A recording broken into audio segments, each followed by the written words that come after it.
नमस्कार साथियों, मैं हेमंत और एक बार पुनः स्वागत है हमारे चैनल एच बूस्टर पर।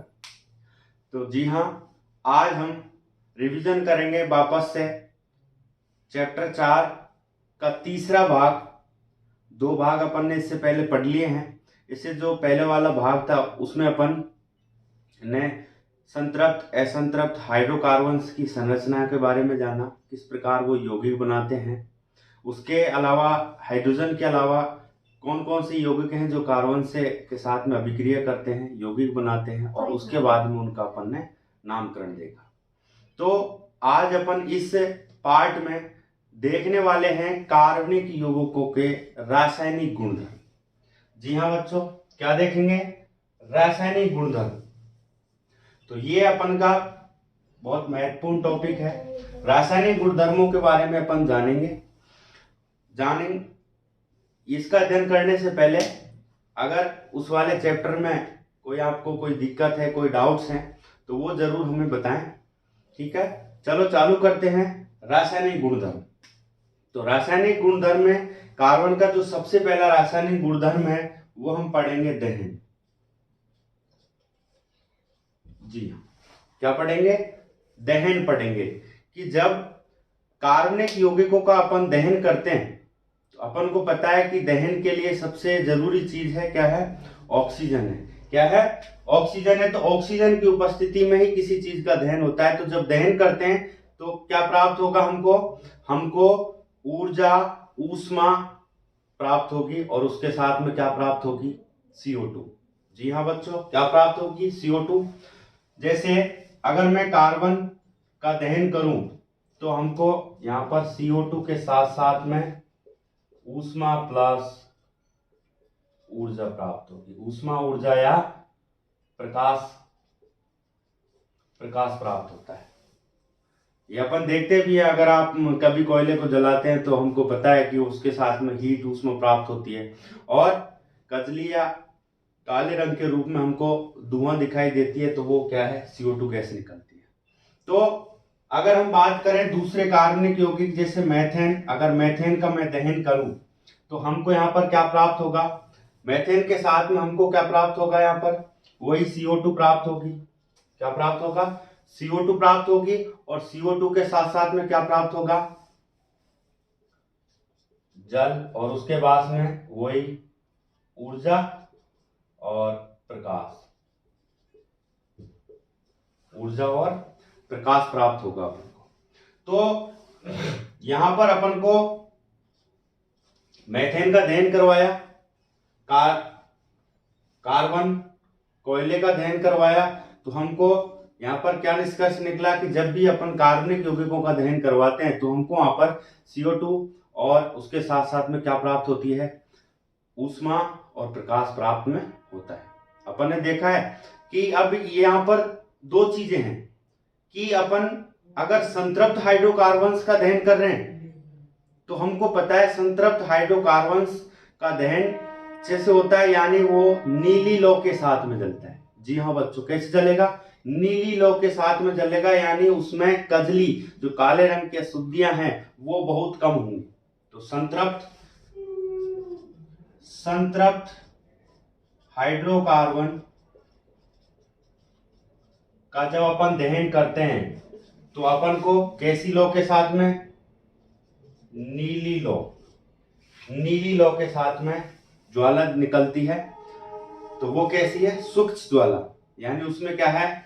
अशुद्धियां बहुत कम है। और असंतृप्त जो हाइड्रोकार्बन है, जो उनका दहन करते हैं तो वहां पर हमको अशुद्धियां प्राप्त होती हैं, और हमको वहां पर कैसी? पीली ज्वाला के साथ में वो जलती है। कैसी? पीली। और पीली लौ के साथ में जलती है तो वहां पर क्या है? बहुत सारी धुआं निकलती है ना। ठीक है, तो ये अपन ने देखा भी है। तो इसके लिए अपन को दहन के लिए सबसे जो जरूरी चीज है वो है ऑक्सीजन। ऑक्सीजन के बगैर दहन नहीं होगा। तो यहाँ पर अभी अपन कई बार देखते हैं कि अपन गैस पे क्या बनाते हैं, कोई भी चीज अपन खाने की चीज बनाते हैं तो कभी कभी क्या है, अपन का गैस है वो बर्तनों को काला करने लग जाता है। तो वहां पर क्या प्रॉब्लम आई, या तो जो ऑक्सीजन का उसमें छिद्र है वो बंद हो गया है, या पूर्णतः उसको ऑक्सीजन नहीं मिल पा रही है। इसलिए जो अपन का ईंधन है, जो गैस है, उसका पूर्णतः दहन नहीं हो पा रहा है और हमें पूर्णतः ऊष्मा और ऊर्जा प्राप्त नहीं हो रही। इसलिए दहन के लिए पर्याप्त ऊष्मा का होना बहुत ही जरूरी है। अब दूसरी बात करें अपन कि ईंधन के रूप में हम पेट्रोल और डीजल, पेट्रोल और डीजल भी क्या है, कार्बनिक यौगिक हैं, पेट्रोल व डीजल। अब जो ये पेट्रोल और डीजल है, ये भी हमें ईंधन के रूप में प्रयोग करते हैं, ऊर्जा देते हैं, ऊष्मा देते हैं, प्रकाश देते हैं। तो इनके अंदर क्या होते हैं बेटा, इनके अंदर होते हैं सल्फर और नाइट्रोजन के, सल्फर और नाइट्रोजन होता है। तो जब इनका दहन करते हैं क्या होता है, सल्फर और व नाइट्रोजन, जब इनका दहन करते हैं तो दहन के साथ में ऑक्सीजन से ये क्रिया करके सल्फर और नाइट्रोजन और ये दोनों बना लेते हैं ऑक्साइड। क्या बना लेते हैं, ऑक्साइड बना लेते हैं। जी हाँ बच्चों, जो कि क्या है, वातावरण के लिए बहुत ही प्रदूषक चीज है।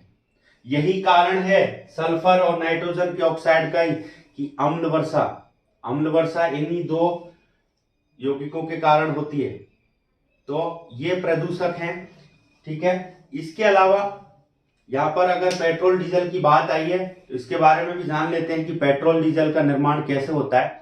वैसे तो अपन सब जानते हैं, लेकिन हमको पता है कि जो कोयला है, पेट्रोल डीजल, उसके अलावा कोयला है। तो कोयले का निर्माण कैसे हुआ कि लाखों वर्ष पहले जो पेड़ पौधे थे, फर्न्स थे, हैं, तो वो क्या है, उथल पुथल के दौरान जमीन के अंदर दब गए और वहां पर उच्च प्रेशर एंड उच्च क्या हाई टेम्परेचर के साथ में उनका क्या हो गया, जमीन के अंदर दबने के कारण उनकी जो ऊष्मा, उनके अंदर नमी थी वो तो समाप्त हो गई और जो लकड़ियां थी वो किस में परिवर्तित हो गई, कोयले में परिवर्तित हो गई।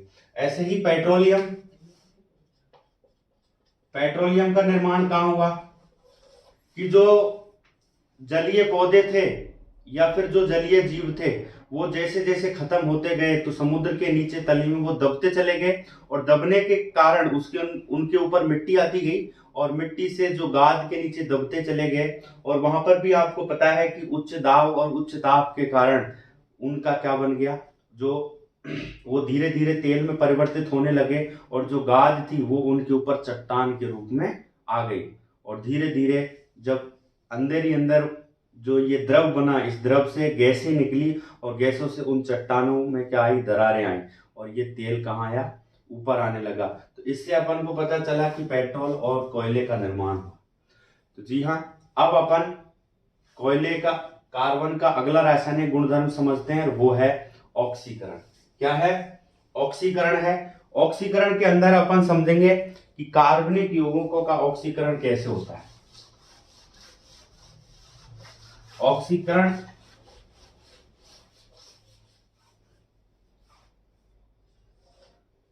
ऑक्सीकरण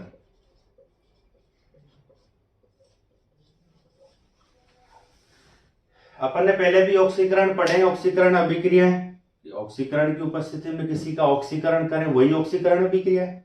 या अभी अपन ने दहन पढ़ा, तो सामान्य सी बात है, दहन भी एक कौन सी प्रक्रिया है, ऑक्सीकरण ही है। क्योंकि दहन में भी क्या होता है, ऑक्सीजन के साथ में अभिक्रिया होती है और क्या होता है, ऑक्सीकरण होता है। तो ये भी अलग से ऑक्सीकरण लेने की क्या जरूरत पड़ी।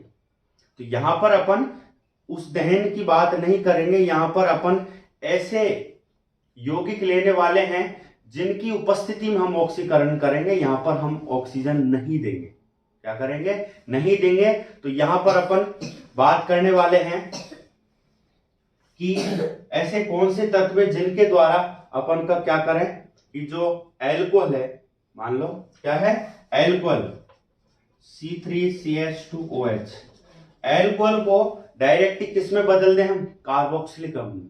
किस में बदलें, कार्बोक्सिलिक अम्ल में बदलना है हमको एल्कोहल को। किसमें बदलना है, कार्बोक्सिलिक अम्ल को। तो अब यहां पर हमको पता है कि यहां पर ऑक्सीकरण हुआ है, तो लेकिन हमने ऑक्सीजन दी नहीं। तो यहां पर ऐसे कौन से यौगिक, ऐसे कौन से पदार्थ लेकर आए जो यहाँ पर इनका क्या कर दे, इसका ऑक्सीकरण कर दे। तो यहाँ पर अपन दो पदार्थ हैं, कौन से हैं, एक तो है, नोट करना, क्षारीय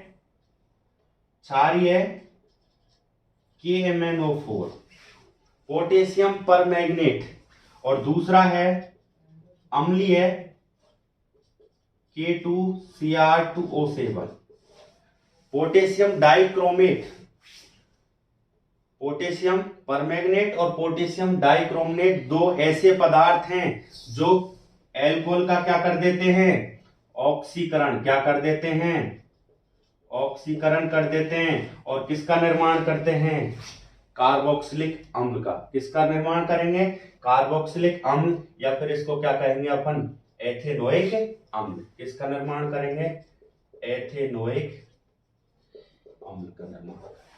तो ये ऑक्सीकरण अपन यहां पर पढ़ने वाले। तो अब यहां पर एक बात बताओ, ये जो KMnO4 है और K2Cr2O7 इनको क्या कहेंगे, इन्होंने एल्कोहल का क्या किया है, ऑक्सीकरण। तो ये कौन हुए, ऑक्सीकारक। क्या है, ऑक्सीकारक। ऐसे पदार्थ जो किसी का ऑक्सीकरण कर दे क्या कहलाएंगे, ऑक्सीकारक। तो यहां पर दो ऑक्सीकारक अपन को ध्यान में रखने हैं, K2Cr2O7 और KMnO4। ठीक है। इसके बाद में अगला जो रासायनिक गुणधर्म है वो है संकलन अभिक्रिया। क्या है बच्चों, संकलन अभिक्रिया।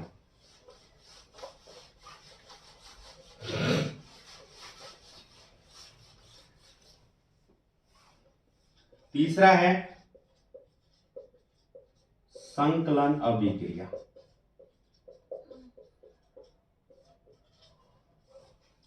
तीसरा रासायनिक गुणधर्म है संकलन अभिक्रिया। अब संकलन अभिक्रिया में हम क्या करते हैं, संकलन अभिक्रिया को अच्छे से समझो, बहुत महत्वपूर्ण है कि अपन इसमें जो असंतृप्त हाइड्रोकार्बन्स हैं उन असंतृप्त हाइड्रोकार्बन्स को किसी उत्प्रेरक की उपस्थिति में अपन क्या करेंगे, संतृप्त हाइड्रोकार्बन्स में परिवर्तित करेंगे।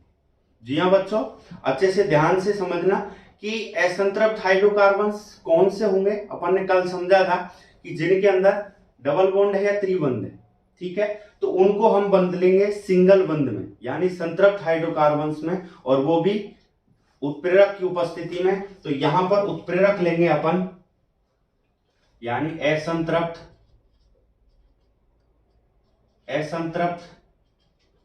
हाइड्रोकार्बन को बदलेंगे संतृप्त में। किसमें बदलेंगे बच्चों, संतृप्त में। और यहां पर किसकी सहायता से, उत्प्रेरक की सहायता से। अब ये उत्प्रेरक कौन से हैं, तो ये उत्प्रेरक हैं अपने पास में, एक तो निकेल उत्प्रेरक और एक है पैलेडियम, नोट करना, और एक है निक्रोम या फिर क्या कहें, सॉरी निकेल उत्प्रेरक। दो हैं, पैलेडियम उत्प्रेरक या फिर निकेल उत्प्रेरक। इनकी उपस्थिति में अपन क्या करेंगे, इनका संतृप्त में इसको चेंज करेंगे। तो संतृप्त में चेंज करने के लिए क्या करेंगे कि निकेल उत्प्रेरक क्या करता है कि जो असंतृप्त हाइड्रोकार्बन्स है उसका क्या कर देता है, हाइड्रोजनीकरण कर देता है। क्या करेगा, हाइड्रोजनीकरण, यानी जो असंतृप्त में से एक हाइड्रोजन को निष्कासित कर देगा। उदाहरण के तौर पर समझते हैं, यानी ये हमारे पास में एक असंतृप्त हाइड्रोकार्बन है, ठीक है, इसको जब हम निकेल उत्प्रेरक की उपस्थिति में अभिक्रिया करवाते हैं तो यहां पर H2 का क्या होगा, H2 निकलेगा, यानी इस वाले जो हाइड्रोकार्बन है इसका क्या होगा, हाइड्रोजनीकरण। और यहां पर प्राप्त होगा बच्चों, हमको क्या प्राप्त होगा,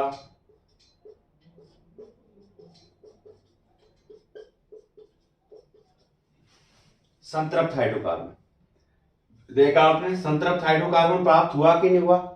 कि अब इसका उपयोग कहां करते हैं हम, कि इसका उपयोग करते हैं कि जो वनस्पति तेल होते हैं, वनस्पति ऑयल होते हैं, वो क्या होते हैं, वो होते हैं असंतृप्त हाइड्रोकार्बन। क्या है वो, असंतृप्त हाइड्रोकार्बन। तो इसका वहां पर अपन उपयोग करते हैं, तो उनको संतृप्त में बदलने का क्या करते हैं, इनके द्वारा इनको बदला जाता है। अब यहाँ पे बात आती है कि सर जो जंतु बसाएं होती है उनका क्या करें। तो जंतु बसाएं पहले से ही क्या होती हैं, संतृप्त होती हैं। यहाँ पर नोट कर लें, जंतु बसा संतृप्त और वनस्पति, जो वनस्पति वसा है वो कैसी है, असंतृप्त। नोट करें। अब जो जंतु बसा है पहली बात तो संतृप्त है। अब संतृप्त है तो ये हमने पहले ही पढ़ा है कि जो संतृप्त यौगिक होते हैं, हाइड्रोकार्बन्स होते हैं, वो अनअभिक्रियाशील होते हैं, बहुत अक्रिय होते हैं, मतलब कि अभिक्रिया करते ही नहीं। तो जब अब हमको पता है हम अपन उनको अगर खाएंगे, भोजन के अंदर खाएंगे, तो जब अभिक्रिया ही नहीं करेंगे तो अभिक्रिया नहीं करेंगे तो उनका पाचन नहीं होगा, और पाचन नहीं होगा तो क्या होगा, हमको उनसे कोई फायदा नहीं होगा। तो इसलिए अपन क्या करेंगे, ज्यादातर भोजन के रूप में हम किसका उपयोग करेंगे, वनस्पति वसा का उपयोग करेंगे। तो जी हाँ बच्चों, ये थी अपनी संकलन अभिक्रिया। इसका क्या करते हैं अपन, निकेल उत्प्रेरक की उपस्थिति में किसी भी असंतृप्त हाइड्रोकार्बन्स को संतृप्त में बदल दिया जाता है। यहाँ पर नोट करने वाली चीज है उत्प्रेरक। हाँ, अपन उत्प्रेरक भी समझ लेते हैं कि उत्प्रेरक क्या होते हैं। उत्प्रेरक होते हैं कि बेटा वो अभिक्रिया में क्या करते हैं, भिन्न भिन्न तरीके से परिवर्तन करते हैं। उत्प्रेरक भिन्न भिन्न तरीके से परिवर्तन करते हैं। अब ये परिवर्तन पॉजिटिव भी हो सकते हैं, नेगेटिव भी हो सकते हैं, ठीक है। इसलिए ये किसी अभिक्रिया की स्पीड को बढ़ा भी सकते हैं और घटा भी सकते हैं।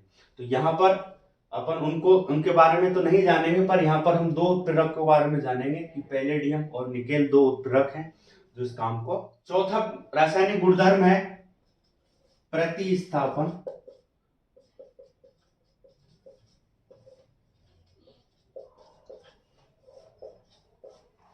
प्रतिस्थापन अभिक्रिया हमने पहले भी पढ़ी है, पहले चैप्टर में पढ़ी है। प्रतिस्थापन अभिक्रिया क्या होती है कि एक के स्थान पर दूसरा यौगिक आता है, तो यहां पर भी वही होगा, लेकिन यहां पर ये संतृप्त हाइड्रोकार्बन्स के लिए आई है, क्योंकि जो अधिकतर संतृप्त हाइड्रोकार्बन्स होते हैं, क्या होते हैं, संतृप्त हाइड्रोकार्बन्स होते हैं, वो पहली बात तो कैसे होते हैं, अक्रिय होते हैं, यानी वो अभिक्रिया नहीं करते,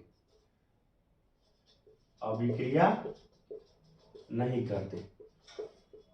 तो फिर क्या करते हैं, जब अभिक्रिया ही नहीं करते तो उनके जगह पर जो हाइड्रोकार्बन्स ज्यादातर अभिक्रिया नहीं करते, लेकिन वो प्रकाश की उपस्थिति में, किसकी उपस्थिति में, प्रकाश की उपस्थिति में जबरदस्त और अति तीव्र अभिक्रिया करते हैं। किसके साथ में, क्लोरीन के साथ में। किसके साथ में, क्लोरीन के साथ में, यानी सूर्य के प्रकाश, सूर्य के प्रकाश की उपस्थिति में, प्रकाश की उपस्थिति में ये जो अभिक्रिया करेंगे ये सूर्य के प्रकाश की उपस्थिति में करेंगे और अति तीव्र तरीके से करते हैं। तो यहां पर जो ये क्लोरीन है, ये क्लोरीन क्या करती है, ये क्लोरीन यहां पर जो हाइड्रोकार्बन्स है उसमें से हाइड्रोजन को प्रतिस्थापित करती है और उसके स्थान पर खुद जुड़ जाती है। तो जैसे हाइड्रोकार्बन्स है, मेथेन है, मेथेन की अगर अभिक्रिया हम क्लोरीन की के साथ में करवाएं, नॉर्मल वे में नहीं होगी, किसकी उपस्थिति में होगी, प्रकाश की उपस्थिति में। तो यहां लिखेंगे प्रकाश की उपस्थिति, ठीक है, प्रकाश की उपस्थिति में। तो क्या होगा, ये जो क्लोरीन है, ये क्लोरीन एक यहां से हाइड्रोजन को प्रतिस्थापित कर देगी, इसलिए इस अभिक्रिया को अपन कह रहे हैं प्रतिस्थापन अभिक्रिया। तो यहां पर बनेगा CH3Cl और जो एक H है उसके साथ में Cl जुड़े जाएगी। तो यहां पर प्राप्त हुआ है हमको CH3Cl, ठीक है। तो इसीलिए हमने इस अभिक्रिया को प्रतिस्थापन कहा है, क्योंकि यहां पर क्लोरीन ने किसको प्रतिस्थापित किया है, हाइड्रोजन को प्रतिस्थापित किया है। जी हाँ बच्चों, ये थे कुछ रासायनिक गुणधर्म कार्बनिक यौगिकों के, जिनके बारे में अपन ने जाना, जिससे अपन ने कार्बनिक यौगिकों के गुणों के बारे में जाना। अब यहाँ पर अपन कुछ कार्बनिक यौगिक लेंगे, महत्वपूर्ण कार्बनिक यौगिकों के बारे में पढ़ेंगे। अगला है महत्वपूर्ण कार्बनिक यौगिक। अब जो महत्वपूर्ण कार्बनिक यौगिक है, तो हमारे पास एक तो है एथेनॉल और दूसरा है एथेनोइक अम्ल।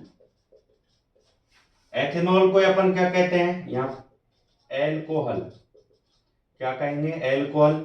या एथेनोइक अम्ल को क्या कहते हैं अपन, एसिटिक अम्ल, एसिटिक अम्ल। या फिर क्या कह सकते हैं कि जो इसका 3 से 4% विलयन होता है उसको अपन कहते हैं सिरका। क्या कहेंगे, सिरका। जानेंगे अपन सिरका के बारे में भी, ठीक है। तो ये दो महत्वपूर्ण कार्बनिक यौगिकों के, तो इनके बारे में अपन जानेंगे, इनके गुणधर्मों के बारे में जानेंगे, ये किस किस के साथ में अभिक्रिया करते हैं, क्या क्या यौगिक बनाते हैं। तो पहला स्टार्ट करते हैं अपन एथेनॉल। क्या पढ़ेंगे, एथेनॉल।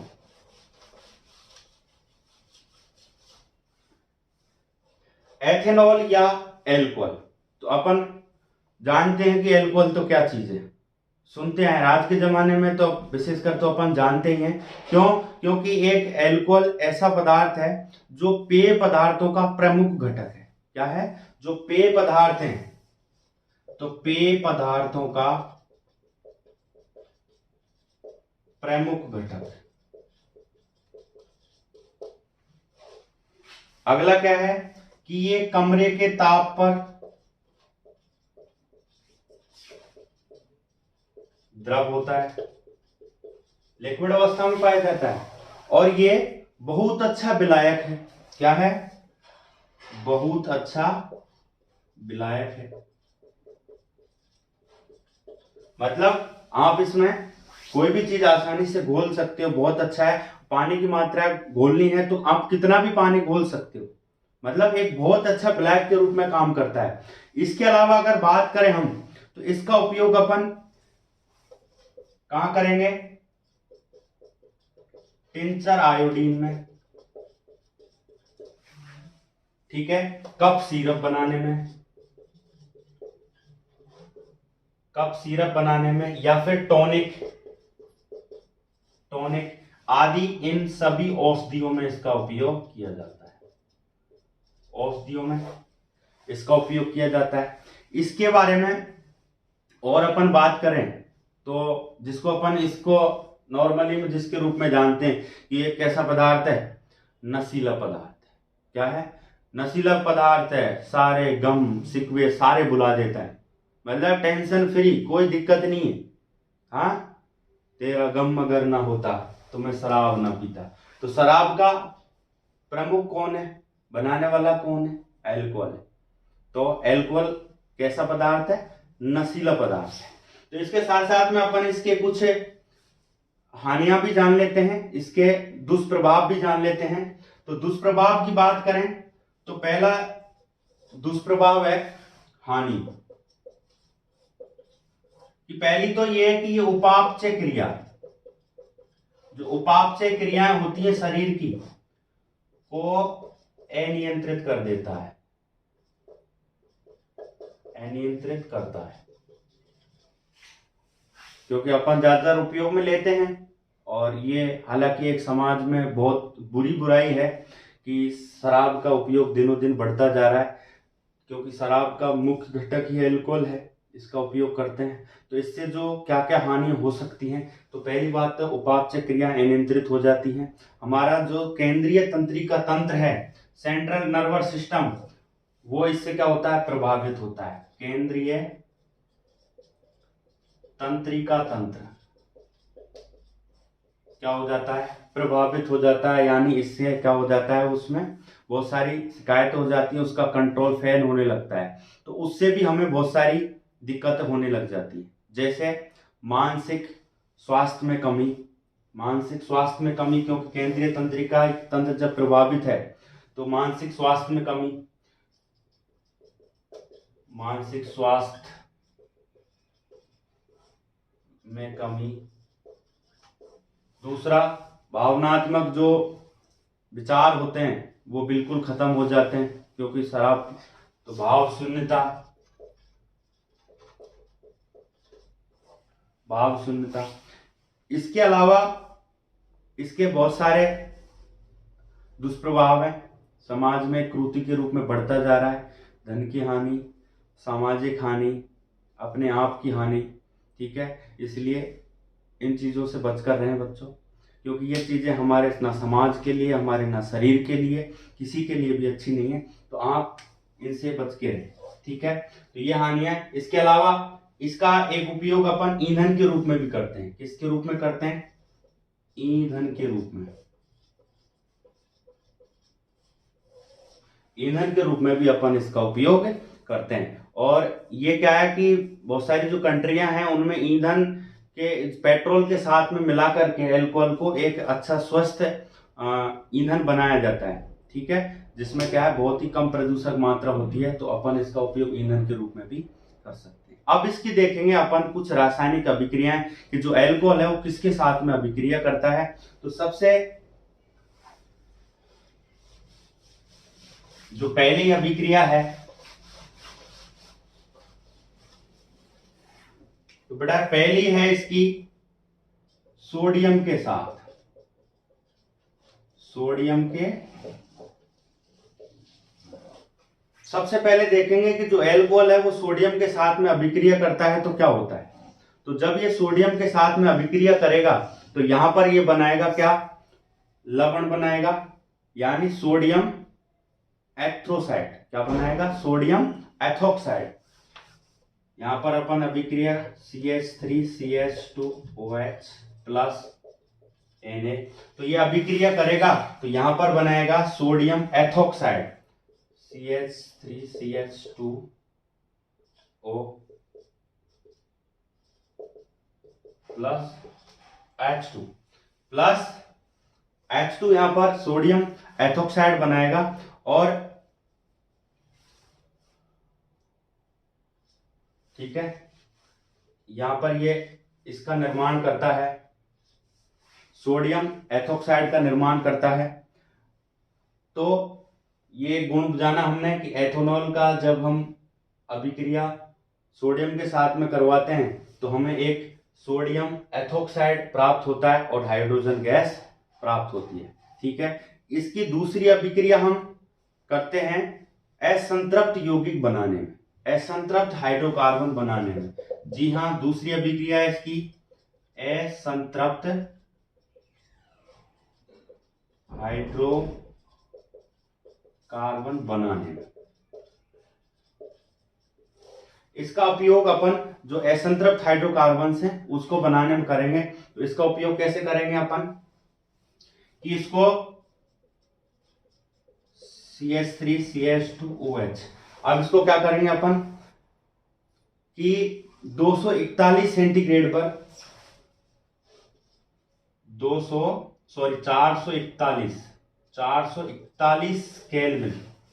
केल्विन पर किससे? सांद्र H2SO4। ध्यान रखेंगे कि असंतृप्त हाइड्रोकार्बन किससे बनाएंगे कि एथेनॉल एंड एल्कोहल को हम 441 केल्विन ताप पर सांद्र H2SO4 के साथ में क्या करेंगे? गर्म करेंगे। क्या करेंगे? गर्म करेंगे। तो ये जो H2SO4 है इसका क्या कर देगा? निर्जलीकरण कर देगा। क्या कर देगा? निर्जलीकरण, यानी यहां से जल का निष्कासन हो जाएगा और हमें प्राप्त होगा CH2 double bond CH2 plus H2। ये H2 निकल गया, यानी क्या हो गया? निर्जलीकरण। क्या हुआ? निर्जलीकरण। तो CH2 यहां पर क्या हुआ? निर्जलीकारक।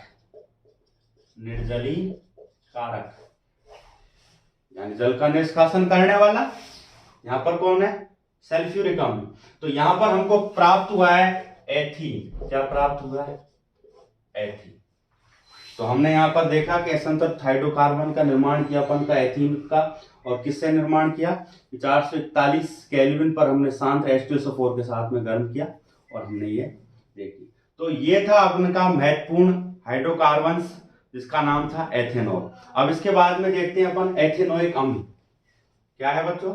एथेनोइक अम्ल। दूसरा है एथेनोइक अम्ल। क्या कहेंगे? एसिटिक अम्ल CH3COH। ये है हमारा एथेनोइक अम्ल। तो सबसे पहले इसके बारे में जानते हैं कि ये क्या है। तो इसी के अपन 3 से 4% जो विलयन होता है उसको क्या कहते हैं? सिरका कहते हैं। क्या कहते हैं? सिरका कहते हैं। और ये जो सिरका है ये क्या है कि बहुत अच्छा परिरक्षक है। क्या है? परिरक्षक। तो इस सिरके का उपयोग अपन अचार के परिरक्षण में करते हैं। परिरक्षण में करते हैं। ठीक है, तो अपन ये भी जान पाएंगे कि सिरका क्या चीज है। तो इसका 3 से 4% विलयन है। किसका? एथेनोइक अम्ल का। अब इसके बारे में अपन जानेंगे। उससे पहले आप जितनी भी ये चीजें पढ़ रहे हो उनको पहली बात तो साथ साथ नोट कर लिया करो, ठीक है, ताकि कंफ्यूजन नहीं हो। और अगर कोई चीज पीछे छूट जाए तो वापस वीडियो को रिवाइज करके अपन देख सकते हैं। तो अगला इसका समझते हैं कि जो एथेनोइक अम्ल होता है इसके बेटा गलनांक बहुत कम होता है। क्या होता है? गलनांक बहुत कम है। कम क्या है? कितना है? Sorry 290 kelvin. अब 290 केल्विन बहुत कम गलनांक है, यानी जब शीतलहर चलती है या सर्दी होती है तो ये क्या हो जाता है? जम जाता है। क्या हो जाता है? जम जाता है, यानी बर्फ के रूप में जम जाता है। तो इसलिए इसको कहेंगे हम ग्लेशियल। क्या कहेंगे? ग्लेशियल एसिटिक अम्ल। क्या कहेंगे? ग्लेशियल एसिटिक अम्ल। तो बच्चों अब यहां पर देखो, आप इस एथेनोइक अम्ल के कितने नाम है? एथेनोइक अम्ल, एसिटिक अम्ल, या सिरका भी अपन कह सकते हैं, और है ग्लेशियल एसिटिक अम्ल। क्यों? क्योंकि इसकी गलनांक बहुत कम है इसलिए जम जाता है। ठीक है, अब इसकी अपन कुछ अभिक्रियाएं देख लेते हैं। ठीक है, सबसे पहली इसकी अभिक्रिया है एस्ट्रीकरण। क्या है? पहली अभिक्रिया है एस्ट्रीकरण। एस्ट्रीकरण मतलब कि एस्टर का निर्माण। एस्ट्रीकरण मतलब एस्टर का निर्माण। और एस्टर का अपन निर्माण करेंगे, किससे निर्माण करेंगे? एथेनोइक अम्ल में क्या मिलाएंगे? एल्कोहल। क्या मिलाएंगे? एल्कोहल। तो हमें क्या प्राप्त होगा? हमें प्राप्त होगा एस्टर। क्या प्राप्त होगा? एस्टर प्राप्त होगा। CH3CO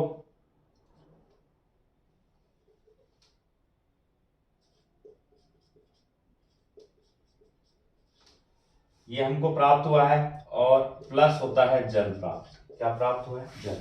तो बच्चों एल्कोहल, एसिटिक अम्ल, एल्कोहल, जब इन दोनों को हमने मिला करके क्या किया? अम्ल की उपस्थिति में, अम्ल की उपस्थिति में, और ये अम्ल की उपस्थिति में जो अभिक्रिया होती है बेटा ये रिवर्सिबल होती है। कैसी होती है? रिवर्सिबल होती है। ये यहां से चेंज भी हो सकती है, उत्क्रमणीय अभिक्रिया है। तो यहां पर हमको जब एल्कोहल और एसिटिक अम्ल की अभिक्रिया अम्ल की उपस्थिति में करते हैं तो हमको एस्टर प्राप्त होता है। ये है एस्टर। क्या है? एस्टर है। सूत्र ध्यान में रखेंगे, नोट करेंगे कि एस्टर और जल प्राप्त होता है। तो अब आपको पता है कि ये एस्टर क्या है। एस्टर क्या है? एस्टर के बारे में जान लेते हैं थोड़ा सा, कि जो एस्टर है ये एस्टर है बहुत ही मृदु पदार्थ है। कैसा है? मृदु पदार्थ है। अब मृदु पदार्थ है तो इसका उपयोग हम कहां करेंगे? एक तो इत्र बनाने में, इत्र बनाने में। दूसरा, अगर अपन को कोई खाने का पदार्थ स्वादिष्ट बनाना है तो उसका स्वादिष्ट बनाने वाले जो कारक हैं, खाने का पदार्थ स्वादिष्ट बनाने वाले कारक के रूप में, यानी जो पदार्थ खाने को स्वादिष्ट बनाते हैं तो उनका ये क्या है? प्रमुख घटक है। कौन है? एस्टर। उसके बाद में एस्टर एक अन्य अभिक्रिया करता है, और वो अभिक्रिया क्या है? वो अभिक्रिया है कि जब एस्टर को हम किसी क्षार के साथ में। अब देखो यहाँ अपन ने देखा रिवर्सिबल अभिक्रिया है, तो यहाँ पर एस्टर से वापस अम्ल के साथ में अभिक्रिया करते हैं तो हमको वापस एथेनोइक अम्ल और क्या प्राप्त हो जाता है, एल्कोहल प्राप्त हो जाता है। लेकिन अगर मैं एस्टर की अभिक्रिया किसी क्षार से करवा दूं, किससे करवा दूं, क्षार से करवा दूं, तो यहां पर एस्टर की अभिक्रिया किससे करवा रहे हैं, क्षार से।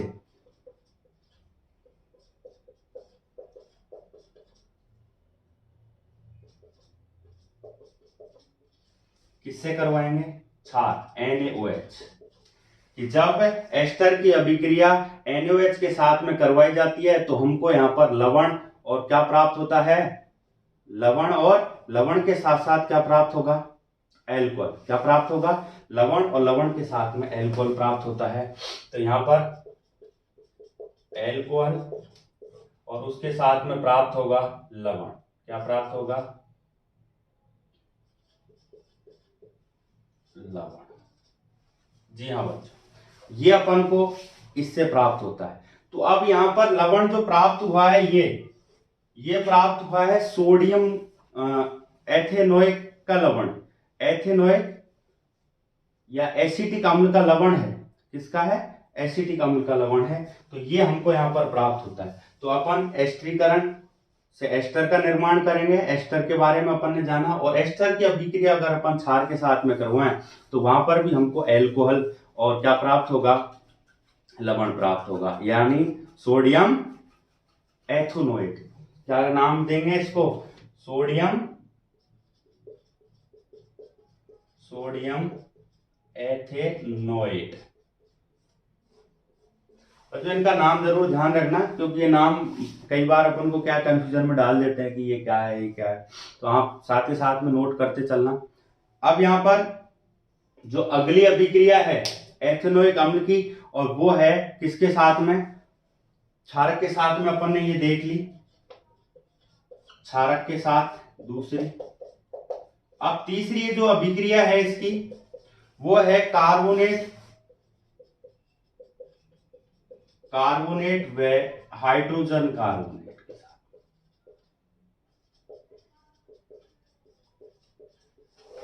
जी हाँ बच्चों, कार्बोनेट और हाइड्रोजन कार्बोनेट के साथ में अपन एथेनोइक अम्ल की साथ अभिक्रिया देखते हैं। तो यहां पर अपन को लवण, जल और कार्बन डाइऑक्साइड गैस प्राप्त होगी। क्या होगी, तो दोनों की अभिक्रिया करवाते हैं अपन, कार्बोनेट और हाइड्रोजन कार्बोनेट के साथ में।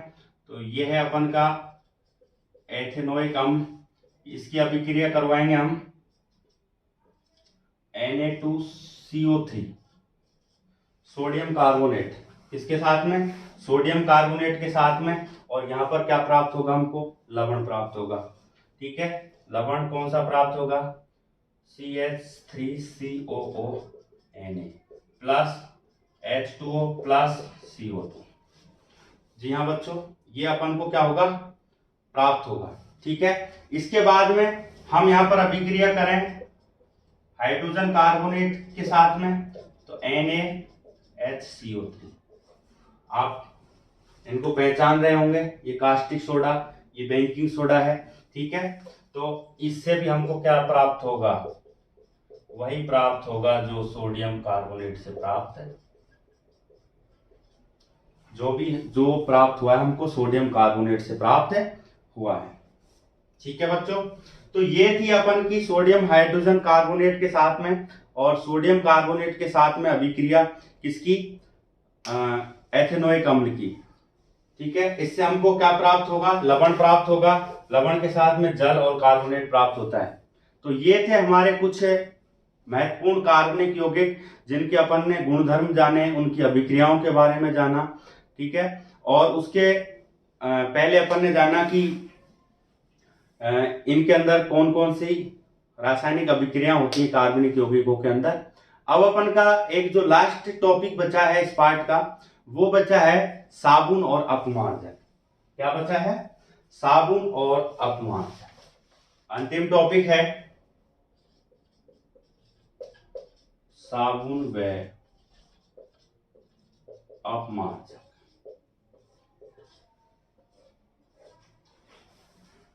अंतिम टॉपिक है साबुन और अपमार्जक क्या होते हैं कि साबुन जो अपन नहाने के काम में लेते हैं वो साबुन होते हैं, कपड़े धोने के काम में आते हैं वो साबुन होते हैं। तो अपमार्जक क्या होते हैं? अपमार्जक बेटा, अपमार्जक भी इसी की तरह होते हैं, ये भी अपन की अशुद्धियां दूर करने के काम में आते हैं। सिर्फ बनावट में अंतर है, यानी इनका जो रासायनिक अनुसूत्र है, इनके रासायनिक गुणधर्मों में अंतर है, बाकी दोनों का सेम है, काम दोनों का लगभग में सेम है। तो सबसे पहले अपन साबुन के बारे में जानते हैं कि साबुन है क्या है।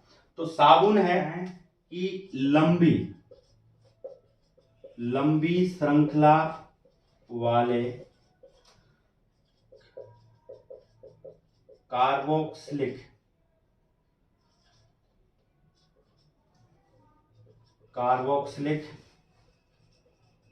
अम्ल के सोडियम, ये ध्यान में रखना है, सोडियम एवं पोटेशियम क्या होते हैं? लवण होते हैं। ध्यान में रखना बेटा, कार्बोक्सिलिक अम्ल है, उनके सोडियम और पोटेशियम लवण है कौन? साबुन। जबकि अपमार्जक क्या है? यहां पर समझ लेते हैं। अपमार्जक हैं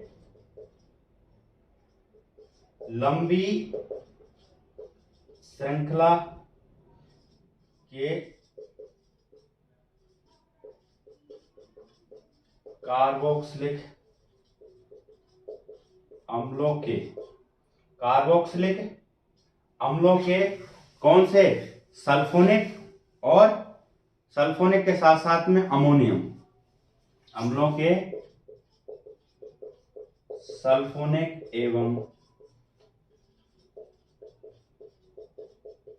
अमोनियम लवण है। क्या है?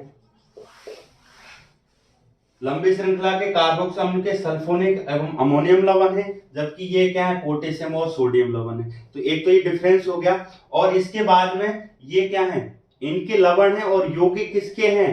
क्लोराइड और ब्रोमाइड के। किसके हैं? एवं क्लोराइड एवं ब्रोमाइड के यौगिक। ठीक है। अब यहां पर साबुन क्या करते हैं कि साबुन अपन की अशुद्धियों को दूर करते हैं और अपमार्जक भी अशुद्धियों को दूर करते हैं। लेकिन जो साबुन नहीं कर सकते वो अपमार्जक कर सकते हैं। जैसे कठोर जल को मृदु जल में कौन बदलते हैं? अपमार्जक बदलते हैं, जबकि साबुन नहीं बदल पाते हैं। तो यहां पर अपन लिख सकते हैं कठोर जल को मृदु नहीं करते, जबकि ये करते हैं। ये क्या करते हैं? कठोर जल को मृदु करते हैं। इसका भी कारण अपन समझेंगे। उससे पहले अपन समझते हैं साबुन की क्रिया विधि कि ये साबुन किस प्रकार अशुद्धियों को दूर करता है। तो ये हमने कि कार्बोक्सिलिक अम्लों का सोडियम लवण है या पोटेशियम है, तो यहां पर इनके दो सिरे हैं, यानी दो सिरे हैं। तो इनका जो आयनिक भाग है, आयनिक भाग होता है जल में घुलनशील। क्या होता है? जल में घुलनशील होता है। और इनका जो हाइड्रोकार्बन्स वाली श्रृंखला का भाग है, वो श्रृंखला का भाग होता है जो अपनी अशुद्धियां होती हैं, जो तेल की अशुद्धियां होती हैं, उनके साथ में विलय हो जाता है। तो अपन समझते हैं कि इसके दो भाग हैं कि ये दो टुकड़े हैं, जिसको एक को अपन इधर सिर कह सकते हैं, इसको कह सकते हैं पूंछ। ठीक है। यहां पर मान लो सूत्र से समझें, CH3CO, तो ये इधर का आयनिक भाग हो गया प्लस माइनस। तो ये आयनिक भाग है, ये रहेगा इधर की तरफ रहेगा, यूं रहेगा। ठीक है। अभी अपन समझेंगे। तो ये है सर। अगर प्रश्न पूछा जाए कि अभी कि जब मिसाइल का निर्माण होता है तो सिर की तरफ कौन रहता है? मिसाइल तो कौन रहता है? आयनिक भाग, यानी सोडियम के लवण रहता है। उसके बाद में ये है पूंछ। ठीक है। तो यहां पर जो दोनों सिरे हैं, तो ये जो सिर की तरफ का सिरा है ये बोलते हैं जलरागी। कौन सा सिरा है? जलरागी। और ये पूंछ वाला कौन सा है? जल विरागी। बड़ा अच्छे से समझना। अब ये जल रागी और जल विरागी दो सिरे हैं यहाँ पर। तो अब क्या होता है, जो कैसे एक संरचना का निर्माण होता है जिसको अपन बोलते हैं मिसेल। क्या बोलते हैं? मिसेल।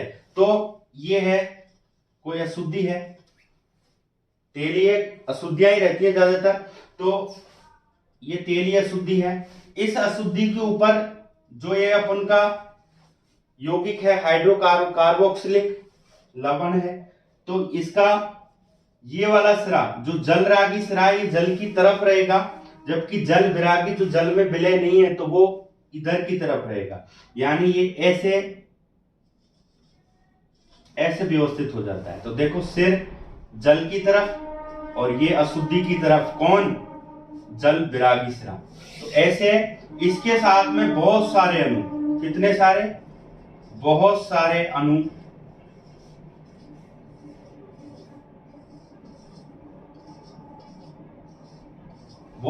अणु उस अशुद्धि के ऊपर आकर के रुक जाते हैं। और तब क्या करते हैं अपन? तो ये इधर Na+ ये आयनिक सिरा हो गया, और ये पूंछ की तरफ का कौन सा हो गया? कार्बोक्सिल सिरा हो गया। तो ये जो संरचना है ये है मिसेल। क्या है बेटा? मिसेल। कि मिसेल का निर्माण इस प्रकार से होता है। ठीक है, अब अपन क्या करते हैं कि कपड़े को फिर रगड़ते हैं। तो रगड़ने के साथ में अब जो ये जल विरागी सिरा है ये तो अशुद्धि को पकड़े हुए जल में मिलेगा नहीं, लेकिन जो जल में मिला हुआ सिरा है उसको अपन क्या करते हैं, जब रगड़ मारते हैं तो पानी इधर से उधर, अपन रगड़ से इधर उधर पलटते हैं पानी को, या फिर झड़काते हैं, तो ये जल रागी सिरा इस अशुद्धि को भी अपने साथ खींच ले आता है। और जब अपन उसको बार बार रगड़ते हैं तो वहां पर एक इमल्सन बन जाता है। क्या बन जाता है? इमल्सन बन जाता है। सॉल्यूशन यानी जहाग बन जाते हैं। तो उनके रूप में ये रगड़ के कारण ये अशुद्धि को बाहर खींच के ले आते हैं। तो इस प्रकार ये अपने कपड़ों को साफ करते हैं, अपनी अशुद्धियों को साफ करते हैं, अपने शरीर को साफ करते हैं। तो ये है साबुन की क्रिया विधि की ये एक मिसेल का निर्माण करता है और अशुद्धियों को दूर करता है। जबकि अपमार्जक कहाँ काम आते हैं? कि जहाँ साबुन काम नहीं आता। तो कई बार क्या होता है, मान लो अपन ऐसे जल से स्नान किया या अपन ने कपड़े साफ किए कि जहां पर साबुन क्या है, या तो झाग नहीं दे रहा है। अब झाग देने का मतलब क्या है कि वो कठोर जल है, और कठोर जल में क्या होता है? कठोर जल में होते हैं क्या? मैग्नीशियम। क्या होते हैं? मैग्नीशियम और कैल्शियम के अणु होते हैं। तो सॉरी, मैग्नीज और उसके होते हैं। तो वो जो साबुन के ये अणु है ये उनके साथ में क्रिया करने लग जाते हैं। अब जब उनके साथ में क्रिया करेंगे तो ये इसका निर्माण ही नहीं कर पाते हैं, क्योंकि उनका ध्यान तो उधर ही चला गया। ठीक है, तो निर्माण नहीं कर पाते हैं, तो ये हमें ना ही तो अशुद्धियों को साफ कर पाते हैं और ना ही मैल निकल पाता है। ठीक है, तो यहां पर ये काम आते हैं अपमार्जक, क्योंकि हमने पढ़ा है अपमार्जक पहली बात तो सल्फोनिक और अमोनियम लवण है, और इनके अंदर क्लोराइड और ब्रोमाइड है। ठीक है, तो ये क्या करते हैं, ये जो कठोर जल के अंदर की जो अशुद्धियां हैं उनके साथ में क्रिया ही नहीं करते, उनको अवॉइड कर देते हैं कि हम तो अपना काम करेंगे, तुम पड़े रहो। ठीक है, तो इसलिए ये अपन की अशुद्धियों का हटाने का काम करते हैं, इसलिए ये उनसे क्रिया नहीं करते। तो मृदु जल को, कठोर जल को मृदु करने के काम कौन आते हैं? अपमार्जक काम आते हैं। शैम्पू बनाने में या फिर अन्य वस्त्र सफाई के पदार्थ बनाने में किसका उपयोग करते हैं? इसका उपयोग करते हैं अपमार्जक का। शैम्पू व अन्य पदार्थ। ठीक है, कौन से पदार्थ? जिनसे अपन कपड़े वगैरह साफ करते हैं या कोई भी सफाई का काम करते हैं। ये थे हमारा रिवीजन का आखिरी भाग, पार्ट 4। आपको बहुत अच्छे से समझ में आया होगा। नहीं अच्छे से अगर थोड़ा बहुत कहीं डाउट्स रह गए हैं, एक बार पुनः देखें, हमें मैसेज करें, हमें बताएं कि सर ये प्रॉब्लम है। बाकी अपन का रिवीजन निरंतर चल रहा है, अपन प्रत्येक पार्ट का ऐसे ही अच्छे से रिवीजन करेंगे, प्रत्येक पार्ट को समझेंगे, और आप बने रहिए हमारे साथ में। गारंटी के साथ में आपको अच्छा परिणाम मिलेगा, ये मैं आपको विश्वास दिलाता हूँ। बाकी अपन अगला जो चैप्टर पढ़ने वाले हैं वो पांचवा चैप्टर है, जिसका नाम है तत्वों का आवर्ती वर्गीकरण।